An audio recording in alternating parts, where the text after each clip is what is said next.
let's see. Okay? So this is the outline of what I'm going to speak about. SDR concept, related technology challenges.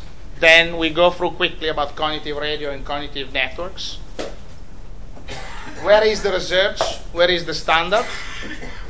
Which can be mid-term or long-term solutions, and then some conclusions and open issues, at least in our idea.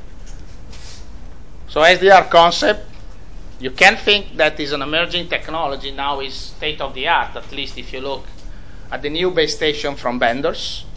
Flexible radio system, multi-service, multi-standard, multi-band, reconfigurable and reprogrammable by software. Main challenges or main things that are affecting SDR. You want to have flexibility, that means multi-mode, multi-band, multi-standard, and you also want to have, if possible, adaptability, so adaptive signal processing. So the technical points related to them are wideband RF. In theory, you should have wideband RF covering all the bands you are interested in. As much as the band is wide, as much noise you get in at the receiver. Then, if you want to go as soon as possible to digital, you must have wideband, high-speed, high-resolution AD/DA converters. That is one of the bigger problems. As higher bandwidth you want, the lower resolution you can have in an A to D. But that is one of the bigger challenges, together with the antennas, that is passive. Then you could have a combination of DSPs, FPGAs, and processors, quite quick, real-time processing. For example, a chip of release 99 UMTS is 250 nanoseconds that in theory you should process by software. So at the end, it's also a problem of power consumption. So that's why at the end you are going to have SDR first in base station and probably after, or you never know, never in the terminals. At least the base station are connected to the power and they have more space to put in racks of DSPs, FPGAs, and microprocessors. Then software, portability of software, bugs of software, and that's it. So these are the main challenges you have in SDR. Then let's pass to cognitive. This is a nice picture I found in some slides, and at the end cognitive could be very similar to our mind. You look, you learn, you try to understand as much as possible, to memorize and to adapt yourself to different situations. So it's going to be this model applicable to a clever terminal. Let's see. There are a lot of cognitive radio definitions. The first one, Mitola 2000, you all know by memory, I will not go over.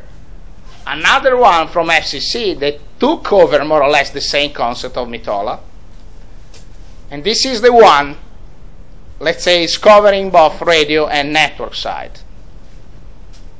That is the same one that, for example, my colleague from France Telecom came up, and also Telefonica. So at the end here, you are taking into account also the concept of networking. From the scratch, cognitive radio was only terminal-based, at least from the idea from Mitola. The clever terminal you can ever have, that everything is done by him. Sometimes, at least until now, you need a network. And we think we will need a network in the future again. At least to acknowledge to the terminal a channel. The granted channel is from 1G to 4G. The cognitive cycle, you have seen a lot of times, so we can skip. So starting from the cognitive cycle, what you can have in mind, a kind of cognitive framework, is something like this. You can think to have reconfigurable equipment under your network and under your terminal. It's not mandatory, but if it is software-defined radio base, could be easier. Then you can have a layer that have connection.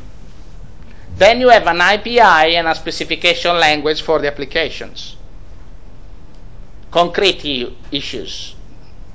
adaptive antenna system that are already using a lot of DSPs, MIMO, multi-rat resource management, management of multiple connection and cognition enablers, such as cognitive pilot channels. We are going to see that later on. At the end, you can have a radio entity managing this more clever equipment than now. And then, as already my colleague from France Telecom said, you can think, for example, in our network in the future, to adapt, for example, the resources depending on the radio condition, on traffic conditions, and context awareness, on user context. These are ideas that could be enabled by a cognitive networks. Where we are. One of the bigger players in the R&D was the bigger IP project that was eCube. We were involved in. A lot of vendors, a lot of operators, a lot of regulators. You can find the aim of eCube in the site. And a lot of concepts that were bring also inside standards or in further research were deployed in eCube. CPC, advanced SON, algorithms, self-fix, self-awareness, a lot of them. Recent SONs, Univerself, that took the branch of evolution of self-fix concept inside the cube, and OneFit that took up, for example, the in-band CPC. Standardization. We started to make some standards or to fit to some standards about that, even if you can find a plethora of them already cited by a lot of the previous speakers.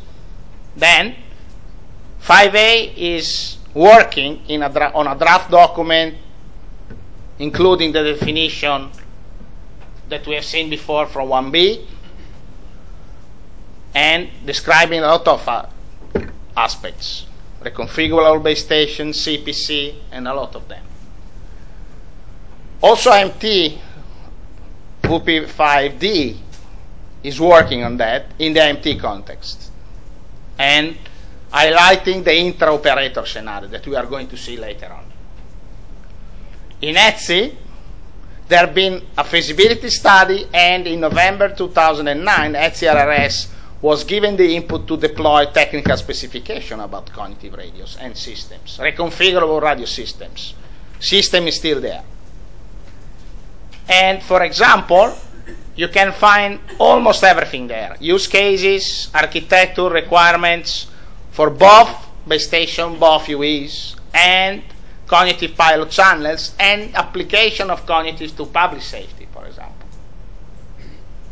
We have been, for example, rapporteur of the intra-operator use case in MT and GSM bands. IEEE 802.2 and TV white spaces. The initial idea is to have ADSL-like services in rural area or whatever you call it, to be not rude, as our Telefonica friend said. Okay? The idea could be reduce digital divide. There are already several TV white spaces, trials around, Spectrum Bridge, or the ones in UK and in Scotland that I think Michael will speak about later on. Open issues. The availability of TV white spaces in few remote areas. In several countries where the broadcasting television is more used than the cable television. Remember that in the US you have a lot of cable TV with respect to Europe, for example. There are few coexistence studies up to now between white spaces and normal TV, or between, for example, white spaces and other systems. And up to now you have a lot of proprietary solutions that usually bring up lack of scale economy. Then mid-term and long-term solution, depending on how the things will go on. We are still in the research phase and the drawing of the standards. The idea, for example, could be in our networks in mid-term, 5-6 years or something, to to have reconfigurable base station, let's say more adaptable than now, that, for example, have hardware resources in pool to have overall capacity of the base station, and then you can, for example, adapt the resources depending on the different traffic. Even in the same radio access technology, you can have a very big hotspot for GSM or Release 99 or a GSDPA, and few cells around that are not very loaded. So you can somehow manage to have more resources in one base station and reduce the resources in the base station that is not crowded. Of course, you have to take into account, if you are moving, for example, resources and frequencies, that the interference condition and the C over I minimum is respected, unless it doesn't work. The C over I is not enough, for example. So the idea could be that you can have reconfigurable base stations. Then you can have a reconfiguration entity inside the RRM that could be inside the BSC for 2G or inside the RNC for 3G, or if you have flat architectures, can be in the node B or can be in the core network, or it can be seen as an evolution of SON, for example, in the O&M, like NSN said. And then the idea could be that I try to understand how the traffic is going on for each route and for all the routes, depending, for example, on traffic fluctuations, and then I send a reconfiguration command, for example, to give more resources to one route with respect to the another one. You can apply that also to a single route, of course. That could be an idea that could come up, let's say, 5-6 years, of course, depending on vendors' availability and a lot of things. Then, since 10 years, these are, for example, graphs taken from the measurement in New York, the one that gave, let's say, the hints about possibility to apply dynamic spectrum management. Today we have fixed spectrum management, but there is a lot of people saying that we can apply DSA because we have a lot of EV usage under 2 giga, medium usage, and lower usage in higher frequencies. In the case that the DSM will come up, I can apply different ways to understand if I can find some holes or not. Sensing, you can think that the terminal is doing by its own the sense of all the spectrum. That is, terminal-centric solution is the most near idea of what Mitola had in mind, probably, even if for him was easier because he was working for military application at the beginning. Or you can think about geolocated database or cognitive pilot channel that are fully network-centric solution. From the network, I tell you, you can transmit here, or at least I give you a database where I can find the holes. Of course, you can think to mix them together, having a database and increasing the reliability of the database, for example, adding sensing. Then, the state-of-the-art sensing methodology are reliable. That's the bigger problem. And are reliable, for example, also for other issues like power consumption. To swap the bands that the terminal already knows now, to swap the BBCCH, depending on the terminal, you take from 30 seconds to 100 seconds to 180 seconds. It depends on the terminal and how many bands you have to swap. So if you think to have dynamic applications of the spectrum, you are not going to know which is the BCCH. It can be at 80 megahertz or, in theory, 10 gigahertz. So you can run out the battery of the phone as soon as you can expect. If the user wants to phone, that's going to be a problem. What it was decided, more or less at the same time, and in US and in Europe, that the database geolocated at least is working a bit better than sensing by its own. Reported here, you can find in the docs. Then long-term solutions for this problem. How to convey, for example, the information about the spectrum, or convey the information about the database. A lot of people are saying, I can use internet, but to use internet you must be connected. Until you are not connected, there is no way. So is the chicken or the egg? So if you have full, for example, dynamic spectrum allocation, you must have a kind of BCCH that is telling to you where you can find a channel to find at least where the rats and the spectrum is. That is the first use case, for example, of, let's say, switch on.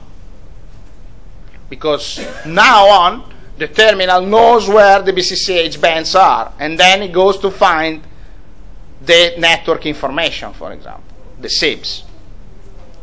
If you don't know the BCCH is, you have to have something similar to tell you where your infos are.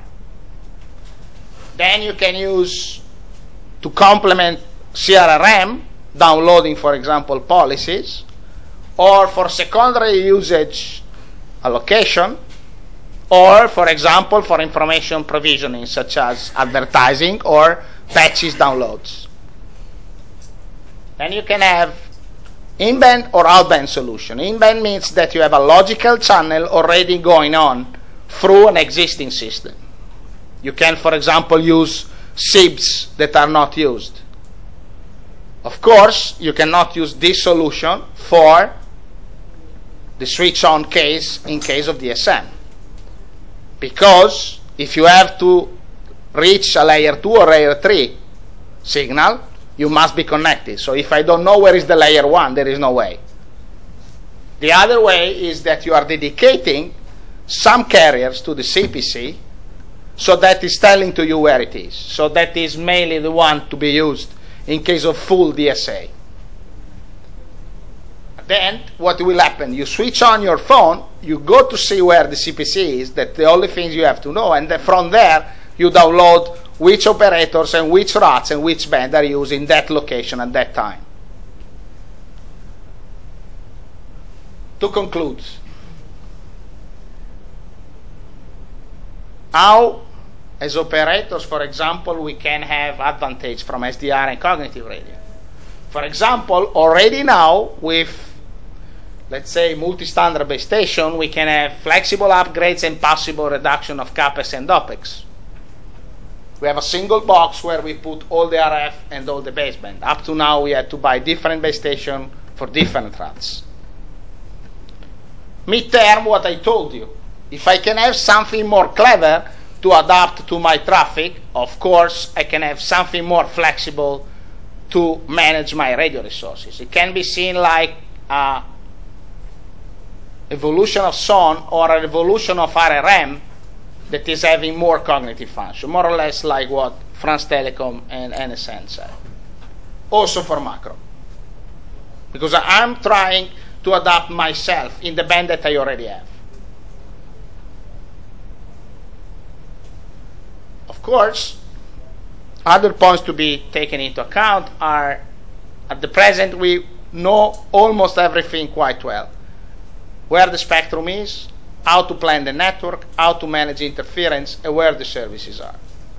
If we go in with more disruptive scenarios, eventually enabling more complicated or more flexible use of the spectrum, you can have problem of efficiency and you can have problem of QoS, for example, on the user side. Also for TV white spaces, think about it, as Telefonica said, it's not said that you are going to have, for example, 2 chunks of FDD in the same time in the same place. That's why, for example, it could be more easier to use DDD than FDD. And the use of more flexibility in the spectrum could be very advisable, for example, in the intra-operator scenarios, as you have seen before. Okay, so we can use more flexibly our spectrum, our own spectrum. Open issues, I think we are all convinced that we need more R&D. Still necessary, still ongoing. Maturity of technology is not already yet there. Reliability of the algorithms, methodologies, impact on network management, and planning issues. Up to now, if everything is fixed, we plan the network every week, every 2 weeks, every 4 weeks. Of course, if you have something more dynamical, you have also to adapt the process and the planning process to that. You can help yourself with SON, but you cannot do everything with SON. And as I said, the standardization and the regulation just started a few years ago. The result of SDR end of 2010. We are at the end of 2011. And for us, as I said, the inter-operator case could be the most viable one. Thanks for the attention, and if you have questions, a couple of them until we go there, okay?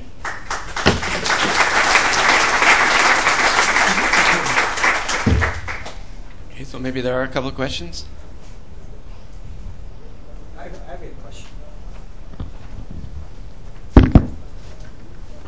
Yeah, so far, all of the panel members, they agree with you, the cognitive radio network system.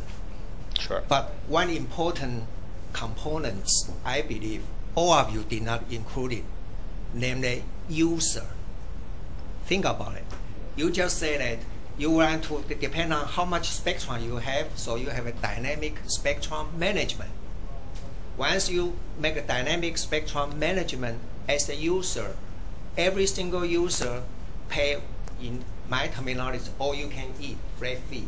So they will use it if you have spectrum. But one component like human beings, there's a one cognition there is how much they cost when they use them. So you should including called it dynamic pricing methodology there. That means you can help. I try to go back. Yeah. This is not enough cognitive, but I'm trying to go as quick as possible, okay? I put it something here, user context. There are a lot of research on context awareness, for example, that are trying to base, for example, the allocation of internet resources depending where the user is, like what France Many Telecom people said. use internet right now, many people, because Yeah. internet is free. The real eye of the medal, in my view, of what you are saying is that if we leave everything to the user and to the terminal, the QoS degradation could be huger than expected. That's correct. If everyone wants to get into the network wherever they want without any control of the network, my afraid is going to be a mess. That's correct. That's very similar. I'm a researcher, and so I'm trying to be as much positive as possible. But if we leave everything to the user, the real risk is that it's going to be a big mess for everyone. The QoS will go down very, very quickly. The flat rate are still going on as quick as possible, so the flat thing will come up. The real danger of that is that the QoS degradation will be quicker than expected, even if we use fixed spectrum allocation. For DSM, will be a bigger mess. That's my point of view. I'm not talking about use a flat fee. I'm talking about every instantaneous time. The fee is dynamic, it changes. Because if you offer your telecom service free to everybody, nobody will use it. If you free 10 times right now, nobody will use it. But the fee is keep changing. Yeah, I'm a radio expert, as you can understand. I'm speaking about radio. I think there are a lot of matters also in implementing, let's say, dynamic billing in ASSS and billing systems. That is also a big technical challenge, in my view, of what you are saying.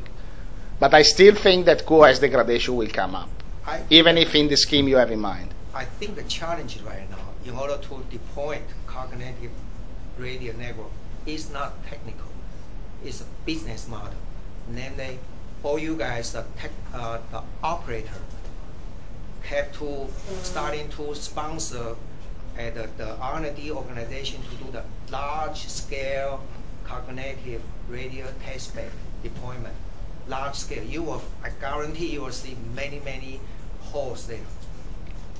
That is my conclusion. Thank you. Okay, thanks. If there's still one quick question, we can take it. Otherwise, we'll move on to the BT presentation from Michael Fitch.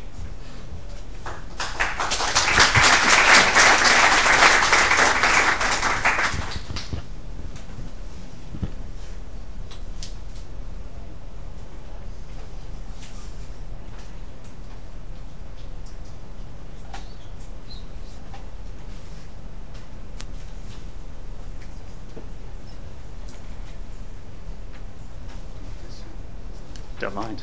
Can everybody hear me? I have a fairly loud voice, I'm told.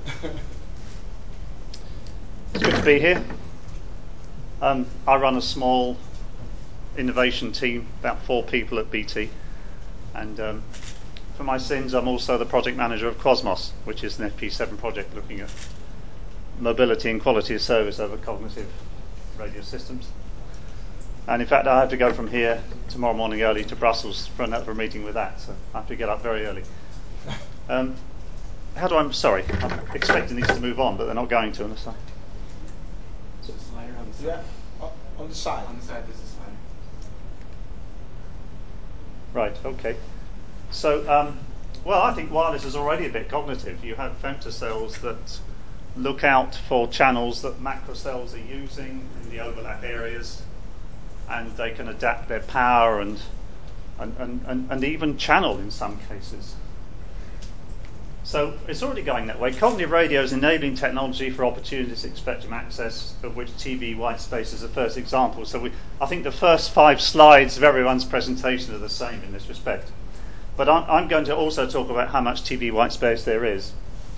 We've done some estimations in the UK. Then there's a few use cases. I was asked to talk about use cases rather than technology, although my background's actually radio technology.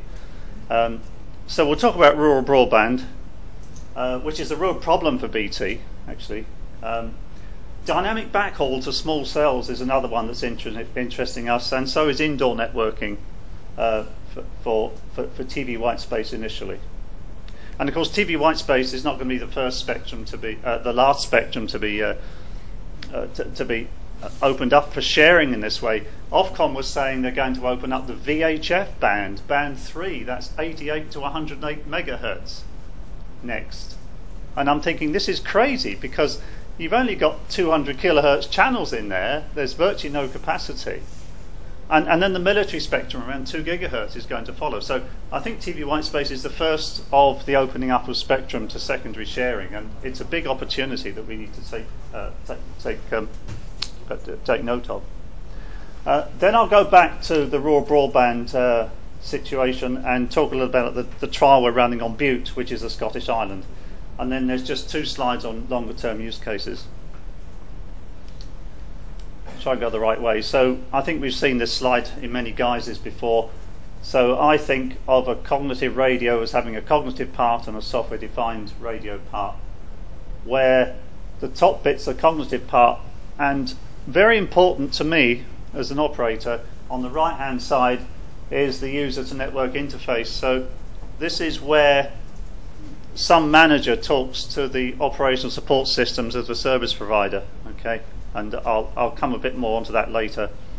Also, it needs to know where the other users are, primary, secondary user information, and then it does these cognitive functions and effectively drives the software-defined radio part, which we've heard must be high bandwidth, must be cheap, and take no power. So that's probably where the challenges are research-wise in that part of it. Okay, I keep going the wrong way here, sorry. So this is the rationale for the use case discussion. We're going to start with 0 mobility, 0 quality of service, okay, fixed point to multi-point, low risk, simple as possible situations, but couple it to a database. And the soft launch there we have in mind is early 2013, so we've just got over 1 year. It's quite a challenging timescale. Then we start to introduce some quality of service, a dynamic backhaul use case. Indoor networking's got some mobility and some quas, and then we move on to machine in the longer term, where you're really talking about a huge uplift in scale. So, well, I'm not going to go through that slide because other people have gone through that slide in different guises. Obviously, analog to digital switchovers happening, which frees up spectrum. I'm going to show the next chart, which shows a bit more graphically. So in the UK, as in the rest of Europe, we have 470 megahertz to about 790, and the top part of that is being harmonized across Europe for the LTE band at 800 megahertz. And there's a lot of argumentation about the size of the guard band here, and debate with Ofcom at the moment. Also in the UK, there's a lower cleared part at 600 megahertz, which is being cleared in the UK only and being auctioned off. And the idea of that is for regional TV. But equally, a question came up earlier about what happens if you run out of spectrum with TV white space. If you get lots of users in there, there's none left. If BT want to run a rural broadband service using this stuff, we have to have some backup. And the possibility is that, for instance, we might be able to purchase 1 or 2 channels in that 600 megahertz band as a kind of a fallback for situations where all the spectrum has gone. In the UK, channel 38 is a safe harbour for radio microphones, but when you get an event like Strictly Come Dancing or the Antiques Roadshow, they take 200 or 300 radio microphones, and that's not enough. So in practice, they are going to be spread all over there. So we have to know that they're there, either through database or sensing methods, as has been covered earlier. So we've done our estimate of how much TV white space there is in the UK, and I'm sorry about the size of the font here, but this is channels here. 5, 10, 15, 20 channels, each of which is 8 megahertz. And up here is the fraction of the population. Okay, so it's not location, we've weighted it already with population. And you can see this curve here is if we can use the channels that are adjacent to television, and we estimate that something like, well, everybody's got at least 5 channels that they can see, which is 40 megahertz, and 50% of people have got about 25 channels available, 200 megahertz. So there's actually quite a bit. If we then add the constraint that we can't use the adjacent channels, it comes down quite a lot. So hence, we are looking very much towards spectrum masks that are achievable in the TV white space equipment that are adequate to use the adjacent channel. And it's something like minus 55 dBc in the adjacent channel added up over the 8 megahertz, which is quite challenging, actually. And like Wi-Fi equipment won't do that. You have to have a better design. And if we add the further constraint that you need FDD on here with paired channels, it comes down even further. So that's why we're assuming it's going to be TDD. And geographically, I'll talk about this one first. If you can work out we know where the TV transmitters are basically, so we can estimate roughly where the white space is. It's actually greatest in the rural areas, Scotland, North of England, Wales, which correlates quite well to homes, premises that can't get broadband because of long line lengths. Okay, so these red areas here are 9% to 11.4% of bad lines correlate well with the areas of maximum white space, which for a change these things work in our favour. And so that is what prompted us to look at white space a bit more seriously for rural broadband applications. So that's our first use case, and I'll have to disagree with an earlier speaker that said there are no users there. Actually, in Britain there are a lot of users in the rural areas or low density areas. Sometimes between a house and a telephone exchange you have a street cabinet. So if the overall length, D plus E, is longer than about 5 kilometres, then broadband's not possible. And BT's, at the moment, deploying next generation access, fibre to the cabinet. So fibres will run to the cabinets, but if D is too long, you still get the situation. And also, many rural locations, there isn't a street cabinet. A lot of users are connected directly to the exchange by long lines. And this number here cannot receive 2 megabit broadband in Britain. I was surprised at the number, but this number has been agreed by Ofcom and by BT to publish. And I've called them not spots. Okay? And of course, in Britain, we've dug the copper lines. Sorry if this is getting boring, just tell me if it is. We've dug copper lines along roads. Okay? So the copper line can be a lot longer than the distance actually between the exchange and the house. Sometimes quite a bit longer. And there are villages, for instance, where the copper goes about 7 kilometres, which means they can't get broadband, but actually they're only 3 or 4 from the exchange. And I put this plot up just for a reminder, really. ADSL maximum speed is 8 megahertz, and ADSL plus is about 24. And VDSL goes up to 200 megabit per second on the downlink. But actually, when you get to 3 or 4 kilometres of line length, they all approach the same number, and it's all around sort of 2, 3, 4 megabit out here.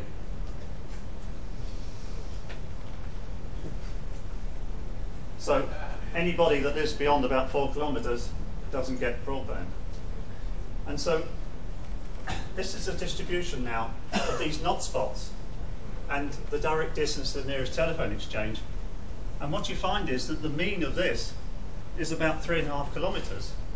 And that's because the lines go a much longer route than the direct route. And just doing a link budget on TV white space, you find that with quite reasonable assumptions about the transmit power, you can deliver 2 megabit, raising 2 megabit up to about 5 kilometres non-line of sight, or up to about 8 line of sight.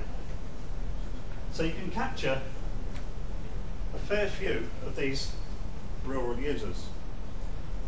And so the basic idea is that we put a TV white space base station on the telephone exchange, and that's got connection to the Ethernet, through Ethernet to the backhaul. It's something like a D-SLAM, so you're effectively replacing the DSL line for TV white space here. And at the house end of it, you have a normal TV antenna, cheap, 75 ohm coax, okay, cheap. No, you know, the guy around the corner installs it. He points it towards the telephone exchange. It's a second antenna on houses, of course, that already got one for TV. And in the house, we put a TV white space transceiver with Ethernet. Now, I put Ethernet on there because it's important for this application that it's a flat Ethernet system. And this is what's putting us off LTE at the moment, because you need a core network for that. So ideally for this situation, we need a point-to-multipoint flat Ethernet system or a very thin core, okay, because of the topology we're using. And as I say, up to 5 kilometres non-line of sight or 8 kilometres line of sight. So that's the basic idea.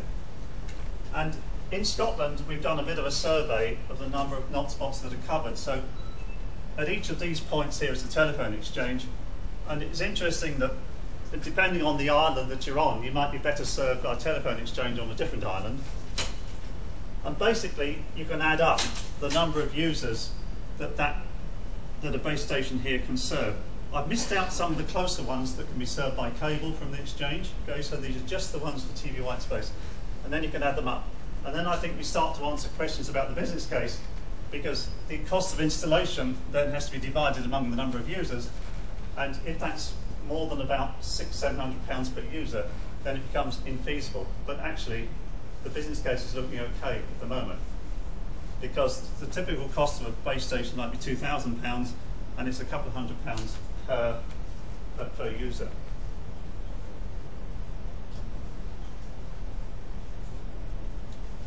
Now, use case number 2, I'll come back to the trial on Butte in a minute, but use case number 2, just to go through the other use cases, is dynamic backhaul. We've seen that cell sizes are reducing and planning is becoming infeasible, and so backhaul that organises itself must be attractive, surely. And that applies mostly in urban areas. And use case number 3 we're looking at is indoor networking and indoor to outdoor. Because as has already been said, you can get a very long way with TV white space covering all of your neighbours and a few hundred metres down the street with quite low power. So there's a sustainability angle here as well. And this provides a kind of network resilience, because if this guy's backhaul goes down, if this guy's DSL connection dies, actually you can cover it from his neighbours. And this is becoming a real interest to BT, sort of network resilience angle of TV white space.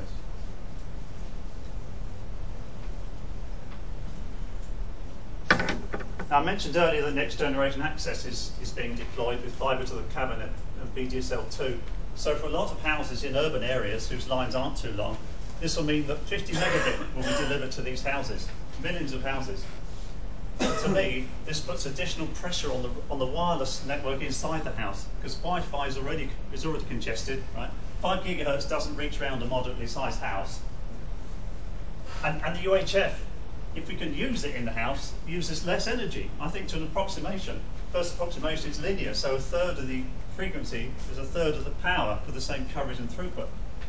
So there's an important sustainability angle here. If we meet the challenge of upping the scale, increasing the scale of the management, of the spectrum management. And this is an old slide, you may have seen this presented before, but basically the indoor to outdoor case, this is 1 square kilometre in London, Bayswater actually, and we've assumed 20% deployment of access points in houses, random deployment, and to see how far they get outside the house at 5 gigahertz and 2.4. And you can see that only 20% of houses having an access point, you can get blanket coverage using TV white space. So then, a bit more about the trial on Bute. Bute is there, okay, it's a lovely area of Scotland. You fly to Glasgow and then drive to a port called Weems Bay, and then you get the ferry, which is another 45 minutes. It takes 1 day to get there. And we have 2 groups of 5 trialists, one to the west and the other to the north. One uses Airspan WiMAX equipment, okay? We're using WiMAX because there is a flat Ethernet version of it made by Airspan. It has a scheduled MAC, and it's a TDD structure, obviously, and it just about meets the mask we're looking for adjacent channel working. The other uses ubiquity radios, and that's using Wi-Fi, and what we did there was just slow down the Wi-Fi clock rate so it fitted in the required bandwidth, and then down converted it. And it uses ubiquity radios to do that.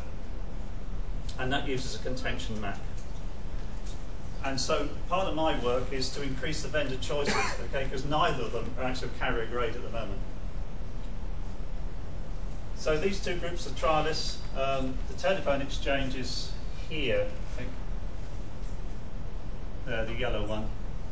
You've got the green trialists up there, and you've got green trialists down here, and you're thinking, well, hang on, these are in the opposite direction. So, but actually, we've got a Yagi antenna-ish, a sector antenna pointing that way, but these guys are picking up the backload. Okay, and actually, you can get quite good service down here because this is only a kilometre or so. And the second group are out here, and they're a bit closer, but the terrain is quite rough. And they're using these different radio systems. And the longest path in there is 5 kilometres, and that's to a place called Ardscalpsea. And there's a house there that's owned by the Marquis of Bute, all right? And this is his property here. And the perspective on this picture is bad, but this is just actually a standard TV antenna on a 4.5 metre pole with a car here. And he's pointing towards the telephone exchange, and the telephone exchange is here. All right? You may not think it looks much like a telephone exchange, but this microwave antenna here at the top of the scaffolding is the backhaul to the mainland. And I'll talk a bit about that in a minute. And this is one of the sector antennas there for the TV white space. And that's not at 12 metres, but it can be 12 metres high. And that's the path profile. So the telephone exchange is quite low. It's only about 10 metres above sea level. And you saw the bit of water in the photograph here. That's this bit. And then it goes over 3 hilltops. And they're smooth hills. And on that link we achieved 4 megabit downlink and 2 up. on this non-line of sight path. And what we discovered was we need to do more work on UHF propagation. Okay, I know this is work from the 60s and it's been done by broadcasters for years, but actually we need to understand particularly how it goes over hills, and it's very dependent on how rough the hill is. We discovered it's interesting, if you have a rough hill with rocks on it and trees on it, if you're the wrong side of the hill, it doesn't matter where you point your antenna, because the cluster on the hill is actually diversifying the signal sideways. And you get more loss with horizontal polarization than you do with vertical, depending on how rough the hill is. So we're actually now started a little research project, and if anybody knows about this stuff, we'd be interested to hear from them. How do you characterize the roughness of hills, and why is it that we get more loss in one polarization than on another, and how can we build that in? But that's the backhaul link. The hidden cost in this, if you like, if you're not careful, is if the exchange itself does not have sufficient connectivity back to your network. And this was a case in point. We had to run a microwave link from the telephone exchange at Butte, all the way back to the mainland. That's a 12-kilometre, 18 gigahertz path, and it grazes over the top of another island. Okay, so it's a marginal path. So that in itself was a good part of the experiment, but it works okay. And now we've got some idea of the cost of doing that, but you have to build that cost in to make sure your business case still holds. Okay, so that's enough about the trial on Butte. It will be running until next July, and these users are encouraged to use all iPlayer together and do surfing, and we're trying different bits of medical equipment on there, so we can do experiments with congestion on the TV white space radio side. The backhaul, it's funny, the backhaul is so powerful that we've got 25 megabit serving these 10 users. These 10 users have got the best broadband in Britain. Okay, these guys on the RQ, the least contended. They have. So longer term use cases, cellular extension, we're getting a little interested in. Cognitive femtocell, maybe. And then longer term use cases towards machine to machine. And this particularly is where companies like Newell are going, is their end use case, cheapest chips, $1 UHF radios inside appliances and meters. And where I see this coming together with cloud computing, for instance, is if I've got my understanding of this correctly, this provides sort of specialist data processing to companies that can have web-based services into the cloud, and then we use cognitive radio in sort of connectivity domain to go down to the machines that these guys are interested in managing or configuring. But that's long term. And at the moment, BT is also interested in this use case, and that is why we're members of the Cambridge Wireless trial, which is running in parallel with our trial in Scotland. I'll probably talk more about the Cambridge Wireless trial later, if anybody wants to know, ask me about. So conclusions. Our first use cases of this zero mobility, one, rural broadband small cell backhaul. Then we increase the mobility with indoor networking, cellular extension, the femtocell. And the idea of the femtocell, by the way, is that it's maybe a white label one that we can run different communications providers traffic over, and longer term machine to machine. Critical technology to be solved. Yes, flexible radios we've covered already. Database integration. There's been very little said about the database. It has to integrate with an operator's management systems. And it's a big challenge, this, because BT, for instance, has got firewalls. If we own the equipment, we'll also have to own the database, in which case is it open, is it closed, do we let other users interrogate it? If so, how? Is it like a DNS service? Okay. We're still working through policies like that. Other hurdles, regulator confidence. We're working with Ofcom, letting a view of the trials, both in Scotland and in Cambridge, to build their confidence. The idea with them is that we start with huge margins for protection on the database and then reduce it slowly, maybe. There are ways, I think, that we can work with them to speed up the process to increase their confidence. Standardization's been covered. We joined the PAWS working group by ITF. We joined CRS. There's all these others. We haven't got the time to cover them all. Okay? There's no time and no people. But we've selected CRS and PAWS and P1900.7 as being the three to concentrate on from our little team. And then, as I say, we must build the value chain. You know, viable vendors, database providers, and applications to run over the top. Okay, that's it. I don't think there's any more. Thank you.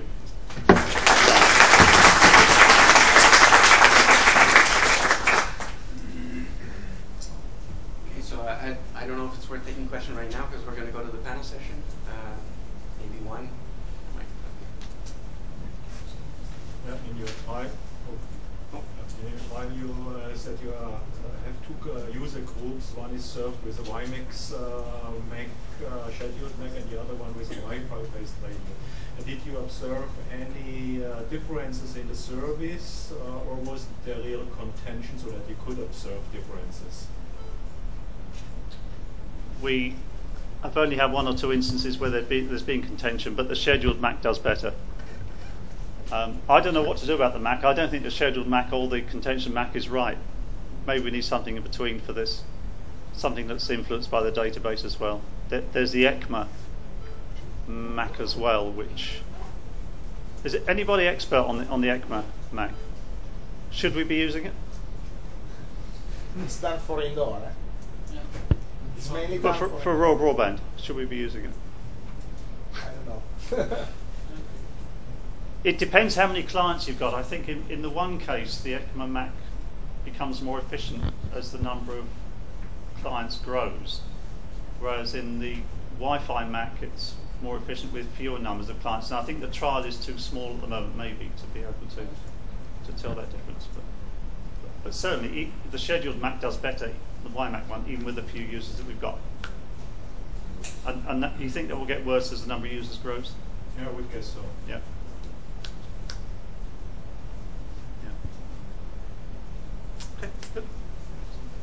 Okay, so I guess we'll go to the panel. So if all our panelists sit down in their identified seats.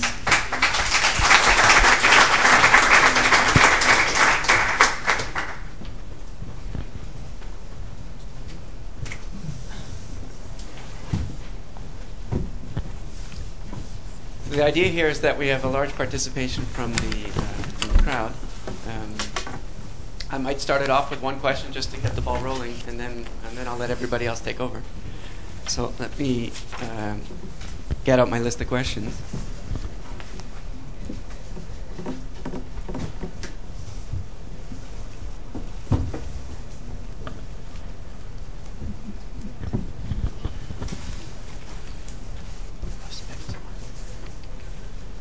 Okay, so one of the questions I had actually came out of the first presentation that we had from Orange. In the people working in cognitive radio, one of the application scenarios that comes into place is actually not the one that was considered here. It's more coming from military or from civil protection networks. That's a very easy use case to make for cognitive radio technology. And the only place I saw that was in the presentation by Orange, where there was identified the cognitive radio as an enabler for coexistence between public and private networks. So my question here, I mean, I think there are people in the audience also that come from vendors that are building civil protection networks. I mean, the EDS Cassidian is here. Maybe Christophe Lemaitre from Thales has arrived. I don't know. There will be a presentation on this afternoon as well in the other panel. But my question is, what is the role of the operator, like Orange, in these future private networks? We're thinking that cognitive radio is a viable option for viable, like disaster recovery scenarios, for example. Although we're not very much active on that, we think that cognitive radio might provide the necessary means for such scenarios. As far as public-private collaboration is concerned, we're not really giving priority to those types of scenarios, but we're just considering that might be viable. But we're not. This is not our highest priority at the moment. We're really concentrating on the intra-operator cases, and also there are studies on like disaster recovery scenarios. We are collaborating with public forces like police and fire department to see what can we do together as one of the biggest infrastructure operators in France, what we can do together in case of disasters, floods, earthquakes, or some things like that. So we are studying. Okay. Yeah, there are studies on such scenarios, although they are not the highest priority. But do you see reusing the deployed networks, for instance, for LTE, and dynamically as a function of an emergency or something, shifting bandwidth to those applications for the end user? There or are even for professional users? There are some studies on that, but we're just looking at the feasibility or what is the added value for the operator. Okay. So that's my first question. I don't know if anybody.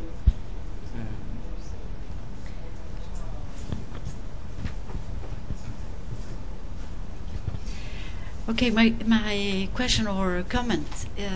I didn't see much of a discussion about using these UHF frequencies for localization. There was one presentation mentioning the added value that location-aided services may have, but I saw in the presentation the use of the UHF frequencies, so the TV white spaces for communications. While these frequencies, it was mentioned that they have a good penetration, that they go indoor, but they are also very good for precise ranging. And why not also using them for this purpose? So it's a double gain that operators might have by improving services, not only improving bandwidth. I heard a lot about improving bandwidth and saying that these TV white spaces, they do not have much bandwidth, but they could also be used to improve the services. Do you have any comment on that? Yeah, I can. For the moment, we're not really looking at how can we improve geolocalization. I think in Europe there are not that much strict requirements on geolocalization compared to the US. But of course this is a critical issue. If we are going to use geolocalized measurements to improve services, to improve whatever it is, we need to have precise geolocalization. And your proposition can be a viable option in that. Especially indoor. I mean, there is a whole world opening up. With when referring to services for the indoor communication, together with the location. But also for indoor it might be a little bit tricky because, you have really no idea if you're indoor, what is the surroundings around you. Are there concrete walls? Is there steel in? Are the windows covered with some shielding material? And what is the real propagation? So there may be it may be tricky to totally rely on this. It may aid, but nowadays all the, say, at least the smartphones, they will have also GPS reception options, and this of course will also help in localization. At least when they are outdoor, and when they go indoor, okay, they can at least estimate when they had coverage where they have been at that time.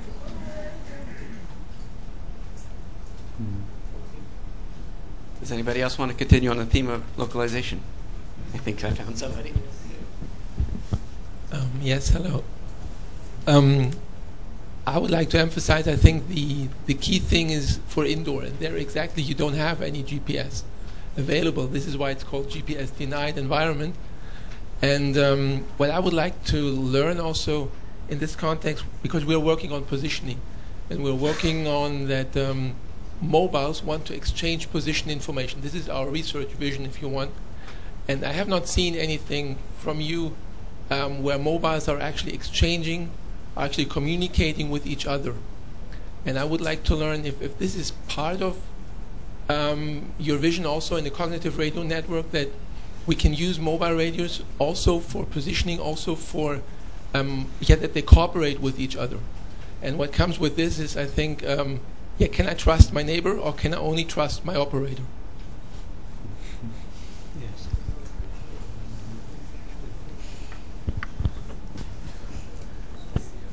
Yeah? Yeah. Okay.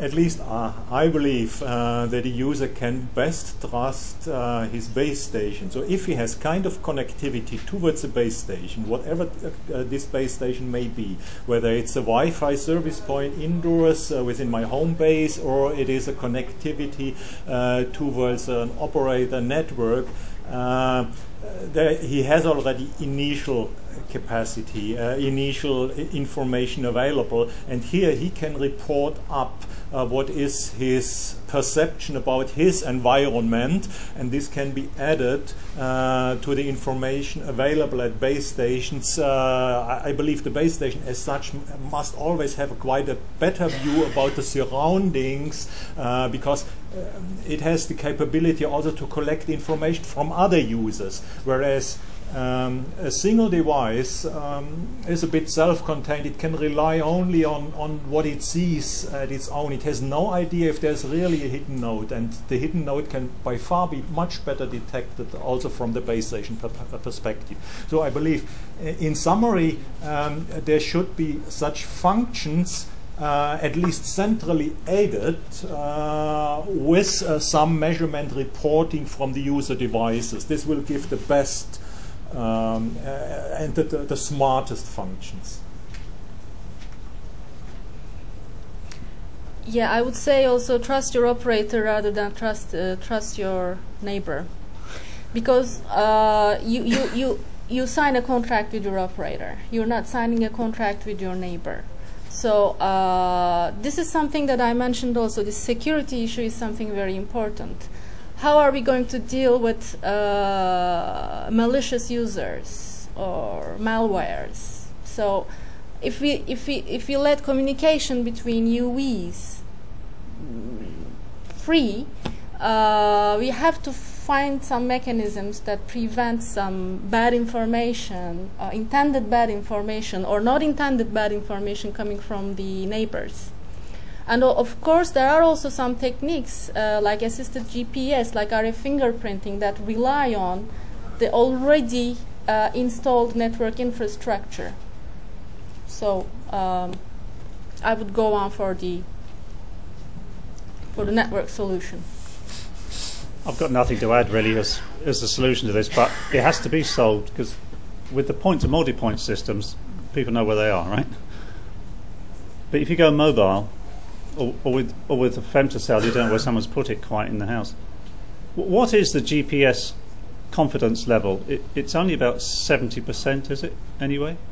I mean, how confident are you that the GPS positioning is right?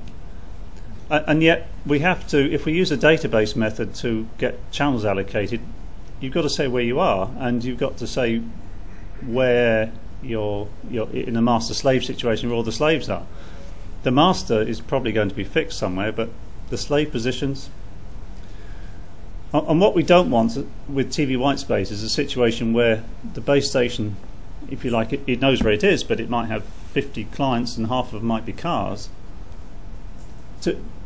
It has to submit location information and an uncertainty.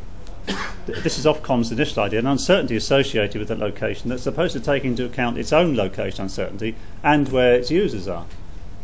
And to me, that will result in a very conservative spectrum allocation. I think there needs to be more information, like more accuracy where the users are, the directivity of antennas at the users, and their level of mobility, this kind of thing. So all that's got to be worked out, and I haven't got the answers, I've only got the problems I know. But what techniques are there to fix location of a car? to within, to an accuracy better than 70%. I don't know. Any ideas? The questions are supposed to be coming this way, I know, but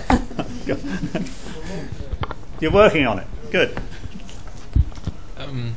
Yeah, but coming back from the security, I think even the operator can somehow control. For instance, if I, as a mobile user, or at least he can somehow start from controlling in the sense that he says, okay, my mobile phone should interact with other mobile phones that are around me, and with this, still the operator has the control, and I'm able to trust my neighbors because the operator is actually more or less the master. So this could be an approach. But for this, I think the operators need to acknowledge that they want to go indoors, and they should not be so much afraid of yet to go indoors, and to cover also indoor areas with much better service. And this is something that is still missing, at least for me today. And this is where I think, when you talk about cooperative communications, cooperative positioning, all these things, then can really benefit much more. I think there's a misunderstanding here, because what I was saying, UE to UE, meaning that the devices do not pass by the infrastructure. So what I mean is that they are using our bands, the operator bands, but without passing by the infrastructure. So the operator has no control over what's going on in terms of communication. So if the two users are passing by the operator, they have to pass by the infrastructure. They have to pass by the access points. So it's only there that the operator can have control and establish a trust or confidence between the users. As far as the indoor is concerned, we are trying to go indoor. We are going indoor. This is, as my colleague from Telefonica mentioned, this is one of the biggest issues for the operators, to provide coverage and quality of service indoors. Yeah, if I may add, we are also interested in solutions directly for device-to-device communication, but also our perspective and our aim is to let not the user doing this in a wild manner, but always under the control of a base station, always under the control of someone who has a better view on the entire situation. So network-assisted, network-guided device-to-device communication, that would be a possible solution, even a reasonable solution we are doing research on for the future. This is not available yet, but I believe this can contribute to, in general, providing capacity for users sitting closely together, doing just file interchanges, doing gaming or whatever.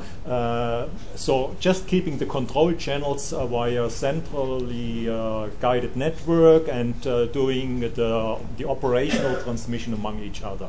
Smartphones will have the capabilities of doing this. Okay, thank you. There was a question here. Thank you. Jacques Palicot from Supelec, France. I heard nothing this morning about energy consumption or green communication.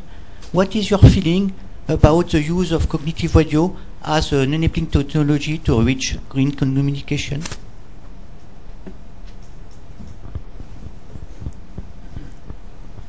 That's an operator question. Operators are concerned with energy. I better not speak about that. Why not?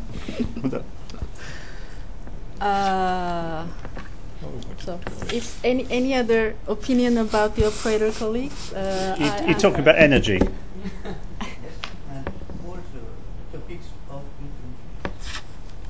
Okay.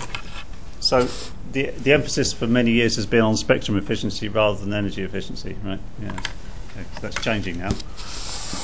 Yeah, it's changing now. I mean, power consumption has become an issue in these last 2 years. And what I can tell you now is that this coming a FP8, a call from the European Union, management of energy consumption is a key driver. So projects that want to submit a bid for this call have to take that into account. I may add, in my presentation you may remember that I highlighted a bit about heterogeneous networks and self-organizing networks, and of course within the SON suite there are energy and power consumption features and functions in. For me, I think it is a matter of the future development when cognitive networking functions, of course, also take this into account. So currently we are doing research also in this direction, but of course we don't have cognitive solutions also for energy management. But this will be a part of as we do cross-layer management of traffic steering and these things, I think it will be a matter of the entire operation and management system, not to optimize not only to optimize spectrum parameters, but also other dimensions and other parameters of the entire radio system. As by definition cognitive radio says, to change and alter the parameters and not only the frequency dimension. Yeah, I can add something about that. There are already, as NSN said, some solution taken into account, for example, in SON, to switch on or switch off some transceivers, for example, during the night. But as I said, it's also depend on which side, in my view, as a research view, let's say, on which side you see that. Because if you look on the network side, for example, having one single base station can help you, but if you add cognition functionality, you will burn up more energy because you have to think. Like us, you need sugar, and then you need energy. On the terminal side, of course, as I already said, the real matter is that the real matter of these things now is the quantity of lithium or whatever you can put. The real thing is that the processing power is increasing every 18 months until the law of Mr. Moore is still going on, 5-10 years assumed. But the real matter of this is that the chemistry is chemistry. So the quantity of lithium that you are putting in is limiting your energy. You can put already, if you for example look Samsung HD 2 Galaxy, it's already 1.2 gigahertz processing power. But when you put the video, the gigahertz, the connection to internet, the real limiting factor of this is the battery. So if you really want to put cognition in the terminal, the real problem should be the quantity of energy you want to put in, unless you bring a knapsack-like military application. But that's a different thing. You cannot say to the people you to something like this, making also eggs, to say you are going to bring bigger things. They will not come back. So the real matter is that which is the trade-off between the power you have available and the cleverness and intelligence you want to put in my opinion. You can also say that it's not just on the radio system. I mean, the trend is towards smaller cells, right? And it's easy to do the sums to show that smaller cells are more energy efficient than bigger ones are. But then there's the backhaul. And the connection between the small cells and the network takes more energy than you might think, and it's very dependent upon the technology. I mean, E1 backhauls, for instance, are terrible energy efficiency. ADSL is terrible because it's always consuming 5 or 6 watts, whether or not it's transmitting any data. It doesn't have a sleep mode. The very best are things like Ethernet over fiber. And they vary, you know, from one to the other. It's decades of efficiency change. So I think, you know, we have to think end to end, and not just about the radio. Okay, we have another question over here. Can I make a last comment Sure, on the screen issue? Sorry. I think here I will be the person who is controversial, but what's exactly the contribution to climate situation if we shut down the transmitters compared to the air conditioning of whole United States, for example? What's really the contribution of saving some power if we shut down the base stations during night times and then powering them up during daytime? when compared with the number of conferences and people taking planes to go and present papers in those conferences, all those consumption of fuel, has anybody done any study to compare this? Yeah, there are some. They have been estimated that the consumption already now of telecoms is only 2%. Yeah. There are some studies from the Commission or some studies from. We can try, but at the end, 2% against 98 is not a big issue. I tend to agree with France Telecom that, in my opinion, we should be looking to other fields such as planes or air conditioning systems or whatever. It's also a way we are used to live now, but it's only 2%. Everyone is thinking to become greener. I think that everyone should think for itself. I think that everyone can say the rest. If I'm 2%, the rest is 98. But if everyone is thinking that no, but for sure we are deeply interested in that. As Telefonica said, there are plethora of projects we are involved in. For example, art, or there are plethora of ETSI standards now we are involved in. There is for sure room for improvement. And we are doing our part. What can the operator can do better than 2% is to provide means of keeping people at their places. For example, improving ways of virtual presence, or virtual tourism, for example. I don't know, inventing such services, improving their quality in services, so that people, for example, consuming carbon by using planes or things like that can be reduced. This is much more than 2%. Well, I think everybody has to provide his contribution. So we are also doing research on this, so we should not totally abandon the idea. Yeah, of course. But it must be seen in the relation of energy consumption on the whole. Yeah. Yeah.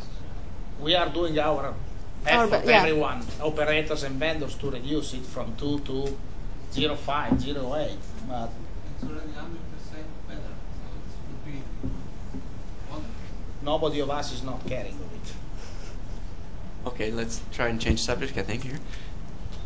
Okay, I just use this opportunity to ask all the panel. Each one of panel have to answer one question, answer my question, because not easy to get all the operator plus one big vendors here.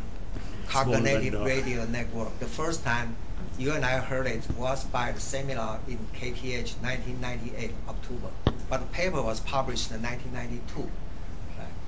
My question is, has been 13 years. Every time I go to the conferences, the workshop, simulation this, NS1, NS2, NS3, simulation that, and then at many things. I really want to know, could you sincerely to tell us as the researchers, engineers, what we should do in order to bring the cognitive radio networks in place to fulfill the needs Telefonica, say 2014, will have such kind of service. What we should do, all we can do right now is build a prototype, get a simulation, get a doctoral degree, that's it. So could you, each one of you, give us one and only just one suggestion that's worthwhile my trip from New York to here. Thank you in advance. If you want, I can start being the first. Yeah. Then I will take notes.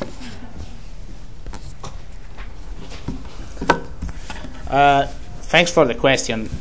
For sure, it's difficult to answer.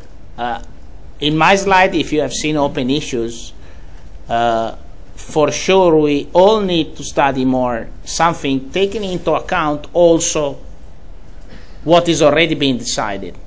An example, you shall find plethora of papers everywhere speaking about cognitive. Cognitive is now fashionable. Everybody's speaking about cognitive. You can see also papers about cognition. It is only the title. The rest is not cognition at all.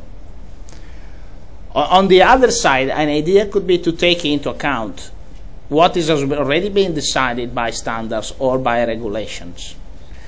For example, one thing that have pointed me out some concerns, I was in Globecom last year in Miami, not because of the location, because of the conference.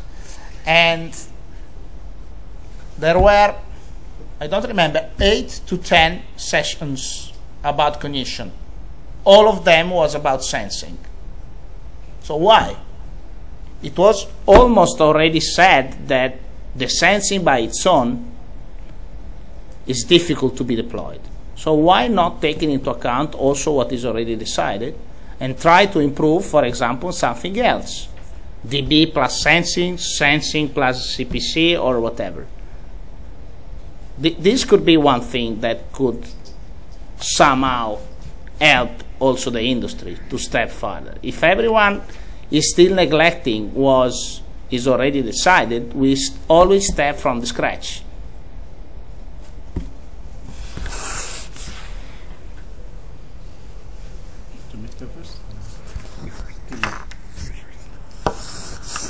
If I have to choose one area, and it's not the one I'm personally most interested in, so I'm tempted to choose another one, but I'll choose this area. It's dealing with fairness. Fairness, because this will be unlicensed equipment, license exempt equipment, and anybody can deploy it, and the regulators are not taking the responsibility to lay rules down about fairness. They're only interested in protecting the primary services, and I can see a big problem coming up with fairness. I don't think the broker model will work, because I don't think we can charge for spectrum. You can't charge money for spectrum because it's on an unlicensed basis, and the regulators will say, well, you're getting it for free, nobody owns it all, you can't charge for it. You can charge money though for information from databases, which may be an option, and you may be able to charge more money for better information from databases, or for perhaps some arbitration services from fairness. But that big area of fairness, I would say, has to be thought through, worked out. Yeah.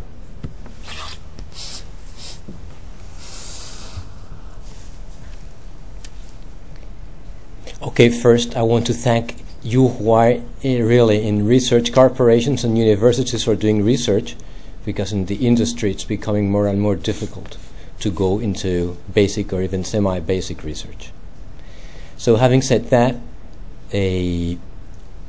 where most research I think is needed now in the field of telecommunications is in improving the batteries, rechargeable batteries.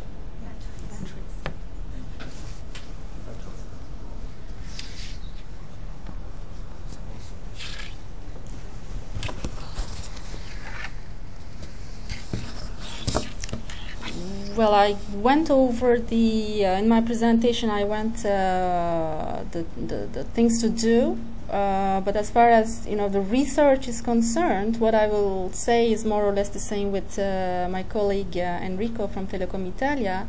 Please do down-to-earth research, down-to-earth, that serves something at the end. Because we see a lot of papers. This is a chicken, egg and chicken problem.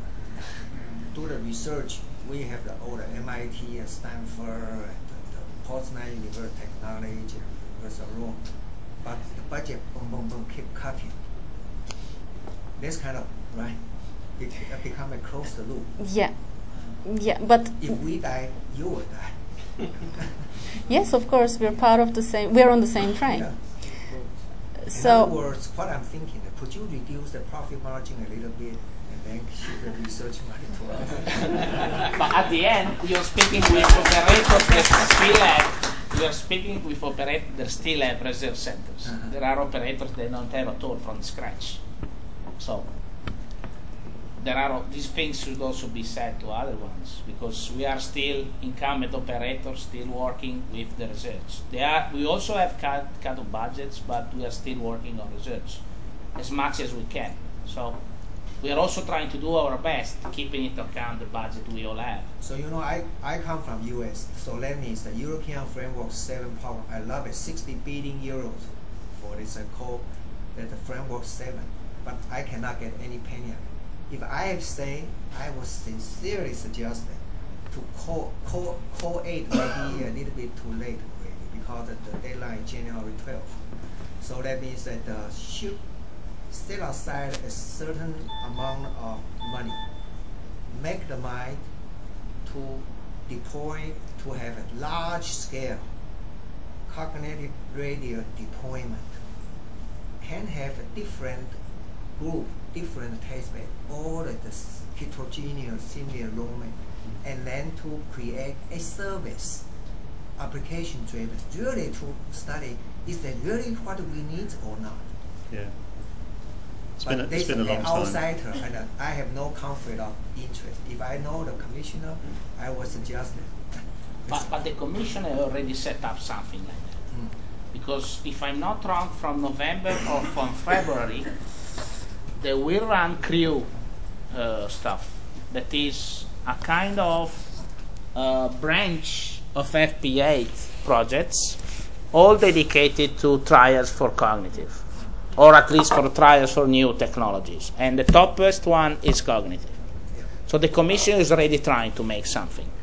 Because if I'm not wrong, it's called CREW. I can give you the band if you are interested. I can give you the PDF. Because I see many papers, I see generate 1,000 PhD, but still I also worry a little bit because cognitive by nature is a probability. When you talk about the probability, that means it make me feel nervous. If I'm dealing with health, IT, if my probability running into that, I'm dead. Anyway, the commission something is doing. Someone else? We have no care Siemens, big bank, rich Rich bank. Not so rich. Not so rich. Don't start to Yeah. become $7. Well, I believe the aim of cognitive is make best use out of resources, particularly out of the frequency resources, but also out of other resources, space and time, location resources. And when I look at the totally unlicensed and opportunistic access models, then I realize it works very, very well. Also, the Wi-Fi model works very, very well if I have large bandwidth as compared to the real traffic. As soon as the amount of traffic and the number of users starts increasing and approaching saturation of the spectrum as such, then it starts to fail. And so then I ask a provocative question then, is all the cognitive research going in the direction of, say, purely opportunistic access-based decision making, just a contradiction in itself? Because it is determined to fail if it is not kind of scheduled according to certain rules and according to certain, say, mechanisms where I can trust upon. In my opinion, we need to not focus just on one dimension, on this very opportunistic access method, but try to combine all the resources we have, all the options and the opportunities we have. And this includes the databases, this includes the decision-making parameters from other spaces, from the location, from the antennas, and these things. And I believe we have to work on creating this overview, the regional overview over a certain area, which gives the information how this area is congested or not, and what is the balance of all the resources available. This must be combined and optimized. I use Wi-Fi service versus cellular service. For me as a user, psychologically quite different. Wi-Fi I know is free. I go to the Skype phone. Sometimes at the 10 seconds disappear, but I know it's free, it's okay. But if I use AT&T wireless, Verizon wireless, they give me 10 minutes, 10 seconds, did not hear anything, immediately I will shift one to the other. It's psychological. They just tell me. Maybe cognitive network service provider, maybe you want to offer it free. I don't know. You don't pay for your Wi-Fi VDSL connection? It's not free Wi-Fi. When you have a Wi-Fi. Yeah, Wi-Fi is free, right? It's not free. It's not free. You pay for the backhaul. You pay pay for the backhaul. subscription. It is a flat rate you pay, and this is a psychological trick. Yeah. Exactly. Well, it is the same as if I have a flat rate on my mobile. Right now, at least in US called triple play, internet, TV, and the phone. But you pay for it. They pay for by the free fee. Yeah. Google is also free, but Google earns a hell of a money. Yeah. Who pays for this? You and I. Right. It is hidden payment somehow, and we have to get aware of this. So that's what we have, as an operator, have to think how to drive us, give you more money, and we are feel so happy too. This is a philosophical question. It's difficult. Yeah, coming back to ground.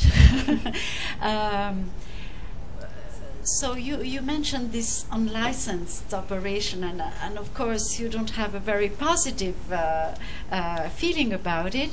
And I could see that the unlicensed operation was kind of left apart. But again, a provocation. It's going to happen anyway. Because we have underlay networks, and this again, it's something that wasn't mentioned. Underlay networks in the United States and in Europe as well. You have ultra-wideband radio communications where to connect with the question that Jacques was making about green communication, and being a radio engineer, I think of green communication only about saving energy, but in the radio spectrum. You know, I don't mix environments. Sorry for that. I'm very much maybe one color. But for me, the point is, if I save energy, I can have a better network. And the reason why I can have a better network is because we have to move from this idea that what matters is the transmitted power of a single terminal. You have been talking a lot about network. Also, the concept of energy must be moved to the network. When your aggregate energy must comply with certain thresholds.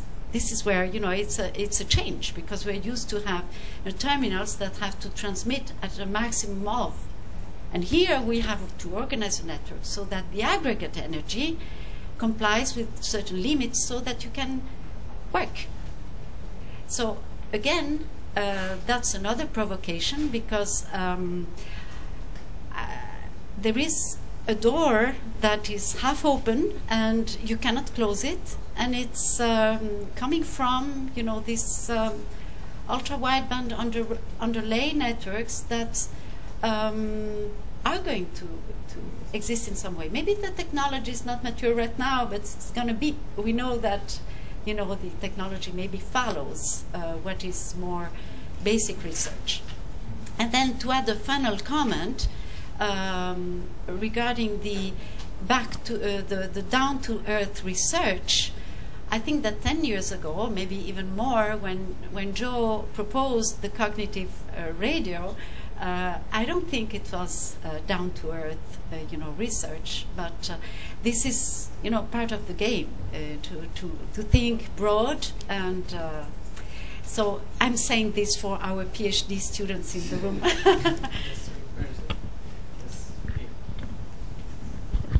So thank you very much. So it seems that we are still on the stage of polar exploration in the area of cognitive radio, I would say. So what we have ahead is the white space applications. It's not cognitive, it's the first step.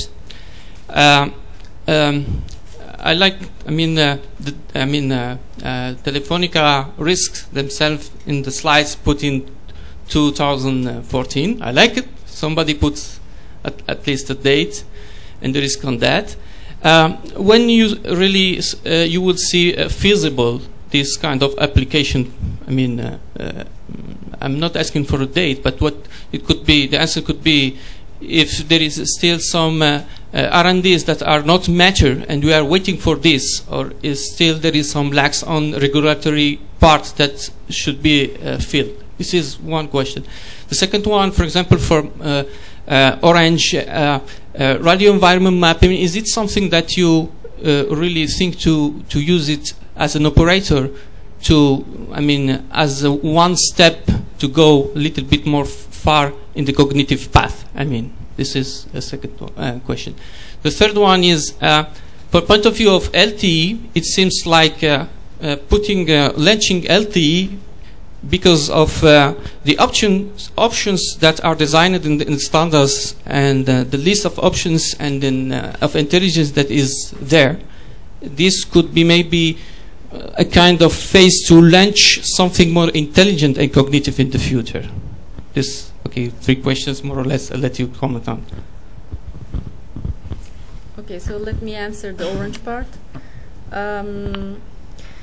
We're doing heavy research on radio environmental maps. We are really investing in that concept because we think that this is something that's almost readily available and that can bring benefit to the operator. Of course, we also have to think about how normal roadmaps in terms of passing something from research to development and then to real deployment goes on. This is not from today to tomorrow, but we're discussing with the operational people and we're having very positive feedback. So it's a very appealing idea for them to have a map, a realistic map of the environment, so that, of course, they are a bit reluctant on getting everything automated. So this is a process of building trust, but at least having that map on which they can work and do, at least in the beginning, some manual optimization is very appealing. So we really think that it will be a tool that will be used by the operator. Maybe a few comments regarding the time scale. In one of my slides I mentioned cognitive functions will develop over time. I should say they have already started years ago. There are very, very initial or pre-cognitive functions we experience already. We have it also in Wi-Fi in the 5 gigahertz, the 11H, I believe, transmit power control and listen before talk are, you could say, in very initial cognitive functions. Getting some awareness, is this band occupied by satellite, or am I allowed to transmit? There are other such, say, very initial features. There's even something also in LTE standardized, the NDSF function, the network discovery and selection functions, which has the purpose of looking for WiMAX Wi-Fi-like equipment in the environment and then pushing information down to the corresponding terminals and giving directions. So these are initial cognitive functions. There are other things taking more intelligence in the control loops of SON. When I introduced first cognitive ideas to my colleagues who were just concerned with the development of self-organizing networks only, but didn't hear anything about all the academic research that has been ongoing for 10 years now in the cognitive arena. They said, okay, what you are telling me is what we are also developing as our natural part. We are trying to put intelligence into our control loops to take more and more parameters into account and try to create a global decision-making matrix that then steers and controls the parameters, including history and these things. So they told me we are also in this respect developing cognitive functions. So I believe this is a continuous process which we have adopted in LTE, which is ongoing in the Wi-Fi and is ongoing in any other radio development. What we have to do is not to work against each other, but say adopt each other's ideas and try to combine. I also told something about offloading and combining Wi-Fi functions and these things, because this is a viable network. I like it very much in my home base, so why not make use of these potential options and the possibilities, offloading data or redirecting data traffic when this is available, and it offers better passes and better ways. So we have to work on the combination and the global optimization of radio networks. Also, carrier aggregation, I find this is a cognitive future. This is in LTE. And this is bits and pieces of spectrum that I can find anywhere. And if you see it in a dynamic manner, this is cognitive. So. Yeah. We're back again to what is cognitive, are we? I can't, I mean, I've got a screwdriver in my pocket. Okay, I like things that work and to start small and practical and build up. But I can see this database algorithms, for instance, being quite an area for research and development as well, because at the moment we have a static database. It just gives out channels, and it interrogates a repository that knows where the TVs they're using and so on, and then makes its mind up. And then feeds back to the database, you know, I'm on this channel. So inside the database, then there will be historical information, as my colleague just said. So even the time to live for the channels can be dynamic.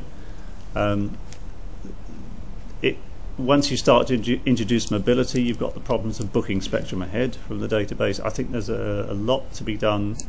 The cognition functions in algorithms. Well, I don't want to use the word cognition. Right? The algorithms that run in the database need to be worked on, and they need to cope with the increasing scale of what's going to happen here.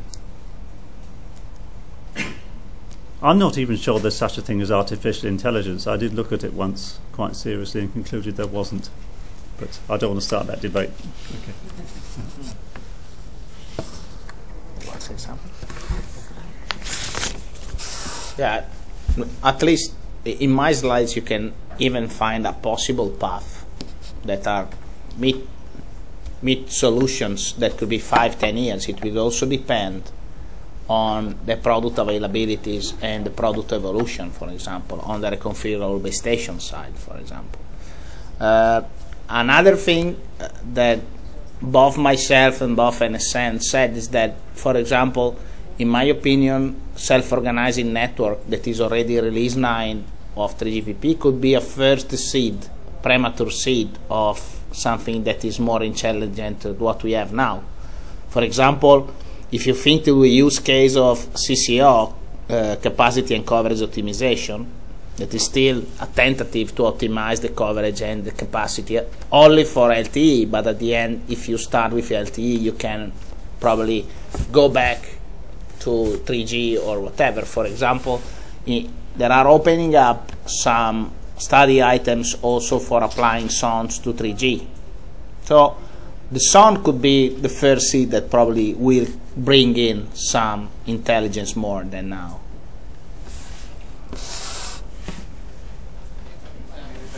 Okay, I have a question. Maybe we are supposed to stay here all the day, or is going to be close up somehow? Be patient. No. You will not think about it.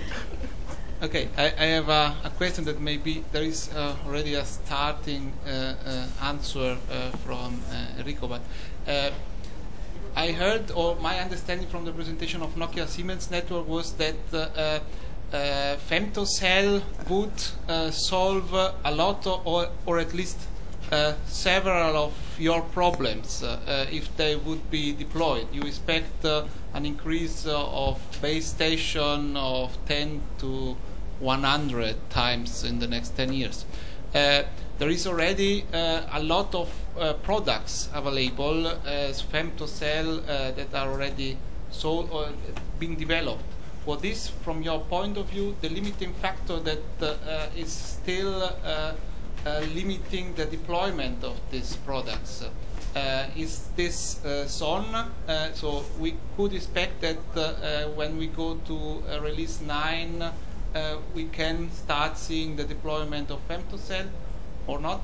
And the second question, which maybe is more midterm, goal, do you see the possibility of having mobile relays for public or transportation for cars deployment? We have discussion with automobile industry and public transport industry. They would like to have some kind of femtocell or mobile relay in the car so that they can provide very high quality of service also in mobility. Do you expect something in the near future? I'm not a big expert of femtos, so I can leave the answer to other ones if they want. From our point of view, the limitation of femtocells is that they're tied to one operator. So in a house, you have a family, and they've all got different operators on their cell phones, right? And we don't have national roaming.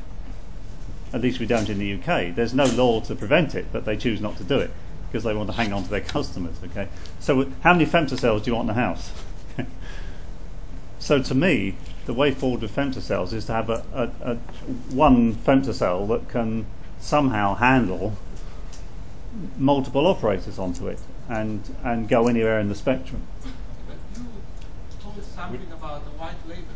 Yes, that's what I mean about a white label femtocell. Yeah, so just a terminal in the house that can handle any operator. But at the moment, though, they establish a secure tunnel back to the mobile core network, and you can't even tell what traffic's running on it, which makes it a problem when you're trying to prioritise its traffic in the home hub router, because you can't tell whether femto's handling data or voice, for instance, and it makes offloading difficult as well. You have to break the data outside the tunnel somehow. So there's that kind of limitation on femtos at the moment that I think the vendors are working around, but it's very slow progress. Unfortunately, I think we're going to have to continue this over lunch because otherwise we're going to be late for the afternoon session. So first of all, thanks to all the panelists.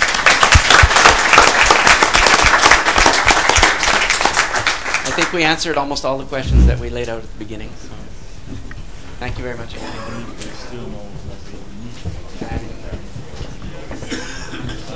And I believe you have a gift. Yes.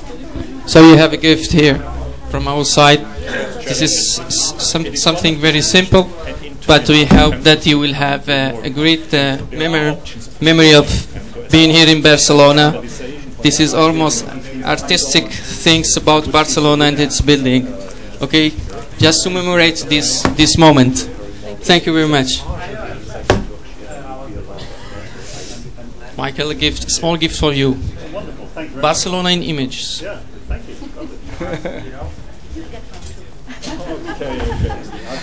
No, I don't forget you, Carlos. Thank you very much to be here. Thank you very much. Okay, you're welcome. So I have the name for the because this is a US NSF conclusion. Ah, okay.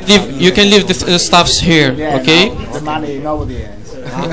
Yes, okay. It's a T-system building, very security. They ask you a lot of time, your name, your passport, and so on. So you can keep here things, okay? We also have drastic cuts in R&D and big ones. Last week we spent The land sheets are outside on the left, okay? For the new LTE bands. Outside the building? No outside the building. In this corridor on the left. No outside the building. We have very high expenses. We're also running down a lot of cuts, so it's also difficult for us to justify our project internally. But I think the research and operators and industry must go in hand in order to raise. You know, somehow should be focused somehow, because I wanted to be a bit provocative, but there's no sense. FCC decided DDP is working, sensing not. ETSI, CPT decided sensing is not working, the right now. So why Globicom is making billions of papers on sensing? There's no sense. Well, they just Because no sense. If you ask the industry to make things, the industry say, or the regulators say something, and the people doesn't care. So at the end, if we don't concentrate the studies, to do open research like 20% or 30%. But even 100, but at least trying to follow you up have also to what happens. Yeah, you have to balance. I mean, I don't say that, okay, you're going to do short-term research or medium-term research, just focalize on what can be done today. Of course, you have to do, long-term research, open without having any constraints at all. But there has to be a balance. When you look at the publications today, most of them are 90% is 90% is or is putting cognitive everywhere and nothing is cognitive. And it's a buzzword. Yeah, it's exactly. It's buzzword. All the papers. Then I even say cognitive business model. everything is cognitive now. And then it's before, fashion. right now, the cloud computing. But 20 years ago, when I was a student, there's distributed computing. Yeah. It's Now the same called thing. Cloud computing. Yeah. It's the same thing. Do you have a business? He has, I give you man. he has money. We already met. Yeah. He has money. You are doing economy, have you? Sure. I have no money. He has money. You get money, you borrow from us. You are in the U.S. university now. Well, the real matter is that also the defense agency ARPA is We basically, as a group, talk to Obama. Take care of domestic issues. You don't need to go to foreign and do that. We have no money. Mobile operators such as you or Telecom, But Tecoria name will be gone soon. Ericsson bought us. I saw it. So the U.S. government want to approve it, but still in the process. I saw it. So let me have your opinion. Sure, I'm coming.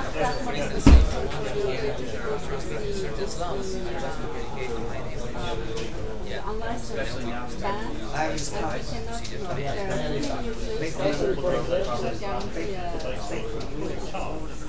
and more and more people realize that we are much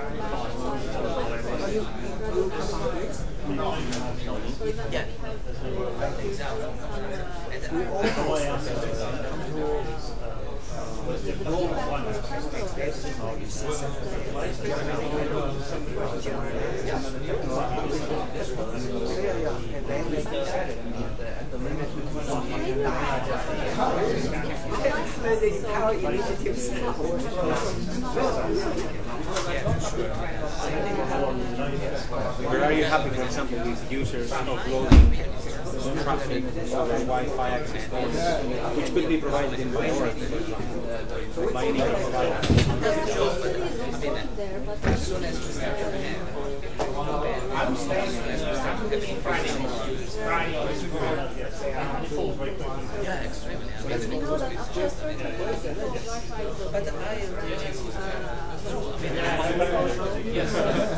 We also met in Stockholm for the when both conditions are satisfied. I don't know, I'm just speculating. We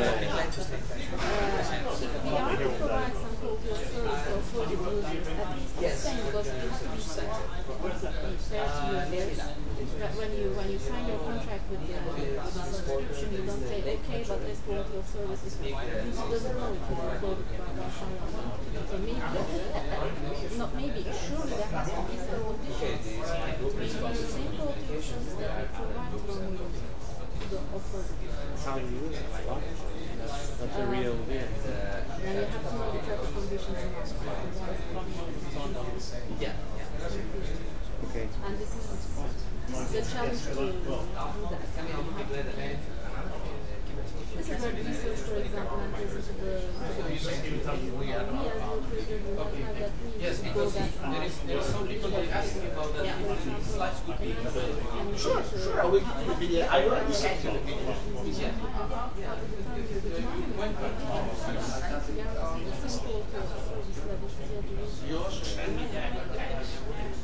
Too many things. Thank you very much. Thank you. Staying here till Friday. Yeah, Friday morning I have calls and then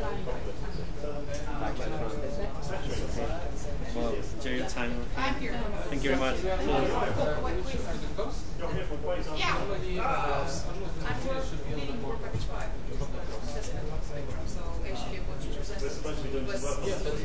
Yeah, so what I saw in your presentation was very familiar to me. Yes, we've seen that block before. Or most of them. Yeah. Yeah, you're right. We had the coffee here, but the lunch is Just I didn't know it was engaged from I have proof that the SDR is running between customers and Facebook. Yeah. Right. Yeah, yeah. So there is no need between different departments and we are Yes, yeah. Yes. Yeah. Yeah, I was afraid where my thoughts. We had to go through the package files. No problem. I will let you know. Right, yeah. Yeah, so we posted it over 1 day, so I asked him to work also on these calculations. Compared to get. Yeah. Yes, but he knows himself.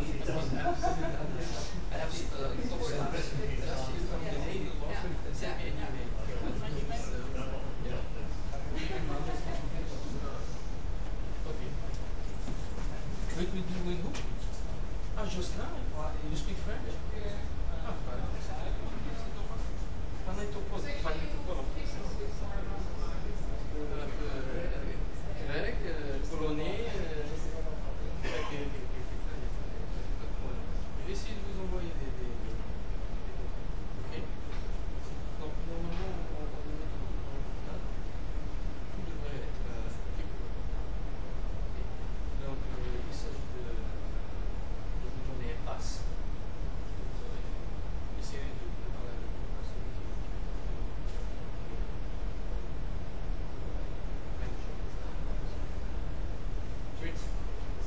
ouais, pas de quoi. Ok?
Okay, so you will.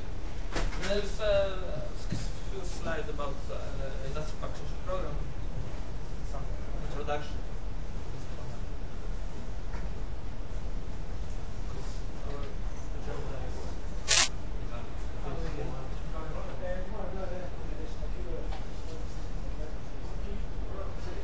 So what I have is this Acropolis.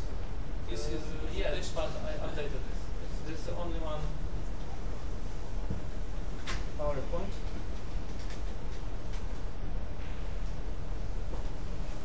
Probably you prefer PowerPoint.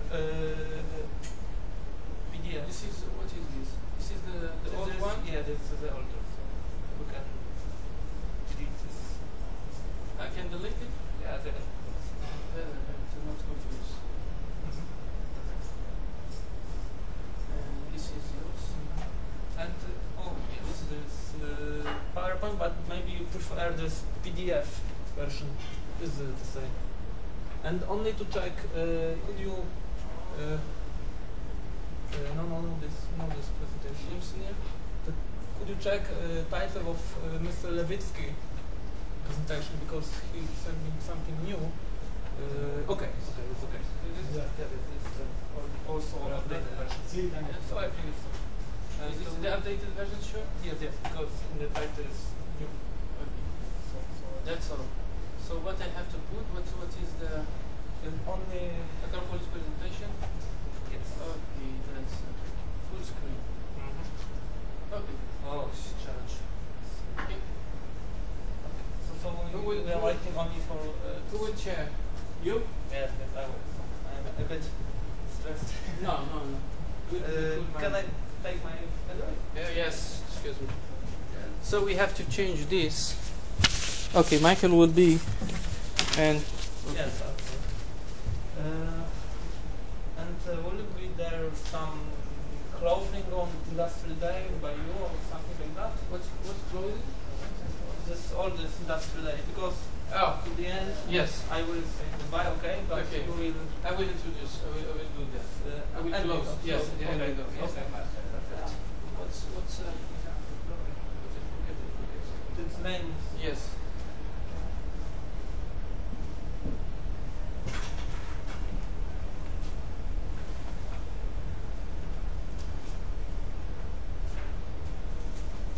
Seguís en marcha, ¿eh? Sí, posa recording.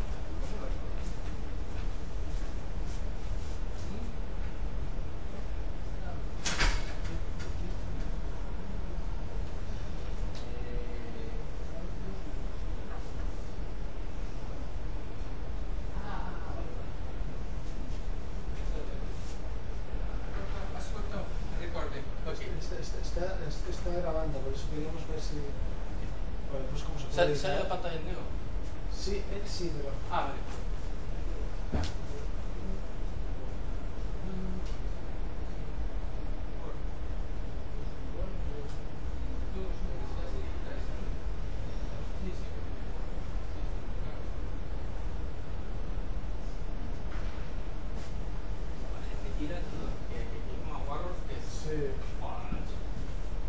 No les costaba nada, la verdad.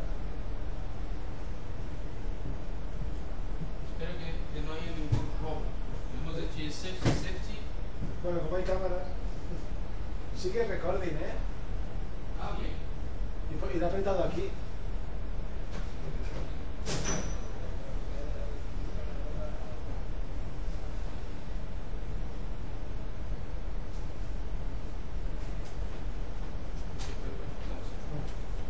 ¿Has encontrado ahorita?